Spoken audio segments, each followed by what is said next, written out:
అతను భుజంపై మోస్తూ 9 కిలోమీటర్లు నడిచిన కోడలు అధికారుల షరతులే కారణం అంటూ చూస్తున్నాం. సో ఇక్కడ విషయం చూడండి, అతను భుజంపై మోస్తూ 9 కిలోమీటర్లు నడిచి కొండల మీద గుట్టల మీద నడుచుకుంటూ వెళ్ళిందండి. ఈమె నడుచుకుంటూ వెళ్ళింది. సో బ్యాంకు అధికారులు షరతులే కారణం, బ్యాంక్ అధికారుల షరతులే కారణం. ఇక్కడ చూడండి,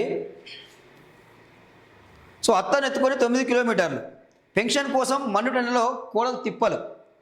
ఓ మహిళ తన 90 ఏళ్ల అత్తగారిని తన భుజాలపై ఎత్తుకొని వీవుపై మోస్తూ కఠినమైన అటవీ మార్గాలు, కొండ రాళ్ళు, వాగులు దాటింది. ఇలా 9 కిలోమీటర్లు నడిచింది. బ్యాంకు నిబంధనల వల్ల ఆమె మండు టెండర్లో ఇలా తిప్పలు పడాల్సి వచ్చింది. ఛత్తీస్గఢ్లో జరిగిన ఘటనకు సంబంధించిన వీడియో సోషల్ మీడియాలో వైరల్గా మారింది.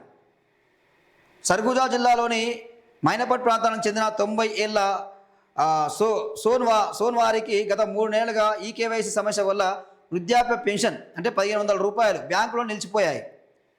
లబ్ధిదారులు స్వయంగా బ్యాంకుకు వస్తేనే పెన్షన్ ఇస్తామని అధికారులు చెప్పడంతో కోడలు సుక్మానియా ఆమెను వీపుపై మోసుకుంటూ బ్యాంకుకు తీసుకెళ్లాలని భావించింది.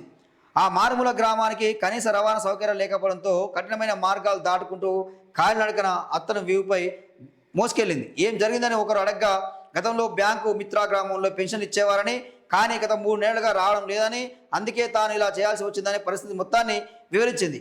ఆ వ్యక్తి తీసిన వీడియో వైరల్ అయిందంటూ చూస్తున్నామండి. సో గతంలో చూసినాం కదా, స్కెల్టన్ తీసుకొచ్చి కూడా బ్యాంకు ముందు బ్యాంక్ అధికారులు చూపించింది గతంలో.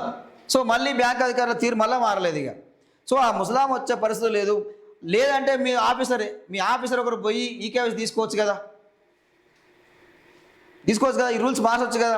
వీళ్ళు ఏమైనా ఏసీలో కూర్చొని మాత్రమే పనిచేస్తారు, ఇక